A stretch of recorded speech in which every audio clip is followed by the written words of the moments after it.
Have you ever had someone tell you you're not good enough, right before life proves them dead wrong? A year ago, I was fired. Not laid off. Not downsized. Fired publicly, harshly, and without warning. Eli, my boss said, not even bothering to look me in the eyes. You're just not a good fit here. Then he smiled, like he was doing me a favor. Before we continue, please hit the like button, subscribe to the channel, and turn on the notification bell for updates. I packed my box, walked past my coworkers in complete silence, and disappeared. But here's the thing. Some people break when they hit the bottom. Me? I lit a fire. Fast forward 12 months. I'm in a different office. My name is on the door. I have a team, a vision, company, and on a rainy Thursday, the man who fired me, Derek, walked into my office. He didn't recognize me at first. Not like this. And when he finally looked up, he froze. Completely. Because now, I was the one with the power. The chair. The say-so. I didn't need to gloat. I didn't raise my voice.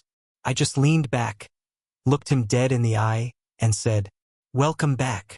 But what happened before that moment?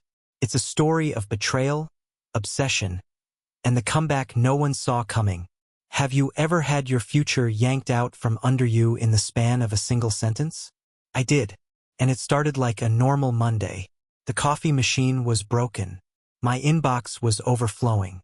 I was neck-deep in a product pitch I'd been polishing for 3 weeks. Then Derek walked in. The boss. Cold eyes. Too much cologne. The kind of man who smiled while tightening the knife. Behind him, Char. "Eli," he said, standing over my desk like I was already halfway out the door. "Can we chat?" That's never a good sign, right? He didn't wait for me to answer. We walked into the glass conference room, fully visible to the whole floor. My hands were already sweating. And then he said it. "You're not a good fit here." Just like that. No feedback. No explanation. Like I was a broken part in a machine he was tired of fixing. I opened my mouth. Closed it. My chest felt hollow. Derek smirked. "We appreciate your time. You'll have 15 minutes to collect your things." I still remember the way people looked away as I walked back to my desk, pretending they didn't see me. Not one of them said a word. Have you ever felt invisible and humiliated at the same time? That walk to the elevator, it wasn't the end. It was the beginning of something I didn't even know was in me. But what came next? That's when the fire started. What do you do the day after your life falls apart? Me? I ate cereal out of the box and stared at the ceiling for 9 hours straight. I had no job. No savings. No plan. Just a head full of shame and a heart pounding with something I couldn't name yet. Rage? Ambition? Fear? Probably all three. For 2 weeks, I applied to every job I could find, data entry, admin, junior roles that paid half what I made before. Nothing stuck. Either I was overqualified or not what they were looking for. Sound familiar? Then came a message. Simple. Unexpected. Rachel. Old college friend. Now a rising name in fintech. She'd heard what happened. Her message said, "Screw them. You in." First, I thought she was joking. Then she called. "I'm building something. You always had the brain. Maybe now you've got the bite." We started in her garage. No funding. No sleep. Just late nights, coffee-fueled ideas, and this vicious little app that targeted a gap even big firms had missed. It was lean, scrappy, ruthless. By month 4, we had traction. By month 6, clients. By month 10, investors. And in month 12, we signed the lease to our first office. I hung one thing on my wall. My termination letter from Vantatech. But the universe wasn't done yet. Because on a rainy Thursday, Derek walked in. Have you ever seen someone walk into a room thinking they're the biggest name there, only to realize they're standing in your shadow? That was Derek. He came in late. Typical. Suit a little wrinkled. Hairline pushed back a little further. But still with that smug energy. Like the world owed him a favor. Rachel greeted him at the door. "Thanks for coming. The CEO will be with you shortly." He glanced around our office. Clean lines, glass panels, polished steel. and nodded like he was impressed. You guys really grew fast. He didn't even glance at me.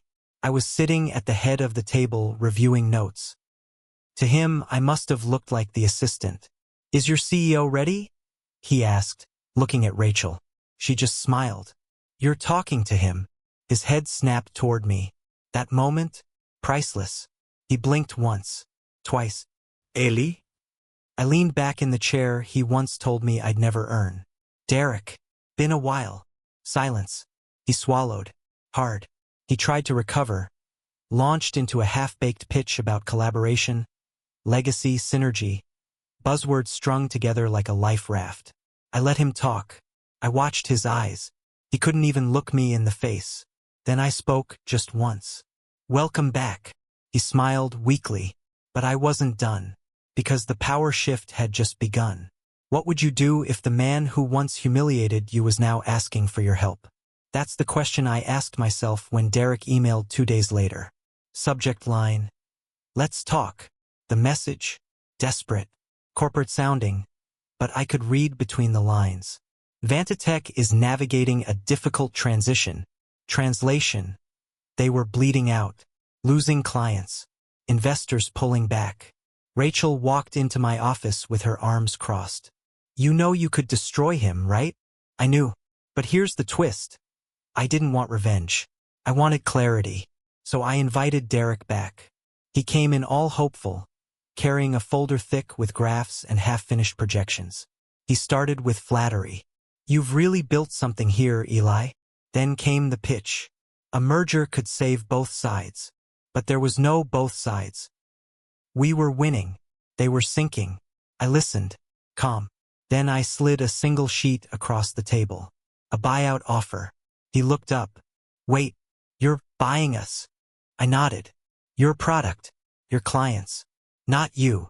He stared, stunned. You're not a good fit here, I said. Silence. Then slowly he stood. He didn't shake my hand. Just walked out, quiet, head down. I watched him disappear down the hall. And just like that, I became the man he never thought I could be. So what happens after the revenge moment?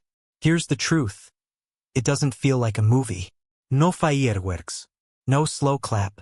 Just quiet, cold, final. When Derek walked out of my office that day, I didn't feel victorious. I felt complete. He once told me I wasn't a good fit. And he was right. I wasn't a good fit for his world, where arrogance beats talent, and voices like mine get ignored.